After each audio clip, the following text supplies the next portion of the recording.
अस्सलाम वालेकुम दोस्तों, आपसे एक अपील है कि जब से भारत ने मकबूजा कश्मीर के अंदर दफ़ा 370 और A35 को मुअत्तल किया है, उस वक़्त से मकबूजा कश्मीर के अंदर जुल्म और सितम की एक नई लहर उठी है। और इस दफ़ा के ख़त्म करने से जहाँ पर बहुत सारे नुकसानात हैं, वहाँ पर एक बड़ा फ़ायदा ये हुआ है कि पूरी दुनिया के अंदर कश्मीरी जाग उठे हैं, ख़ास तौर पर आज़ाद कश्मीर के अंदर। तो अब मामला ये है कि 70 साल में पहली बार ये हुआ है कि ये जो कश्मीर का परचम है ये मकबूजा कश्मीर में भी पहुंचा है। आपसे गुजारिश ये है कि जहां पर हमारे कश्मीरी भाई इस तहरीक को कामयाब बनाने के लिए अपनी जानों के नजराने पेश कर रहे हैं, अपना माल सब कुछ कुर्बान कर रहे हैं, तो क्या हम एक परचम उनके लिए नहीं लहरा सकते?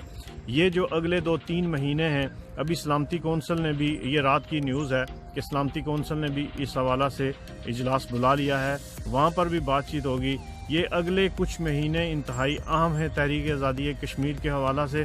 तो आपसे गुजारिश ये है, अगर आप अपने ऑफिस में हैं तो ऑफिस में ये झंडा लगाएं, अगर अपनी दुकान के ऊपर हैं दुकान के ऊपर ये झंडा लगाएं, अगर अपने घरों के ऊपर हैं तो आप घरों में ये झंडे लहराएं और इस तहरीक को सपोर्ट करें और दुनिया के अंदर ये मैसेज दें कि रियासत जम्मू कश्मीर के लोग, चाहे उनका किसी भी हिस्से के साथ तल्लक है, वो दुनिया के जिस भी कोने में हैं, वो इस तहरीक के साथ जुड़े हुए हैं। और ये हमारी तहरीक है, हमने इस तहरीक को बचाना है और हमने इस तहरीक को कामयाब करना है।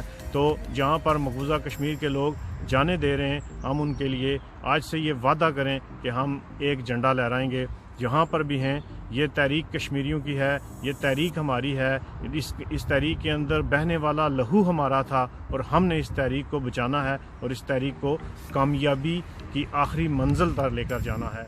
अल्लाह हाफ़िज़।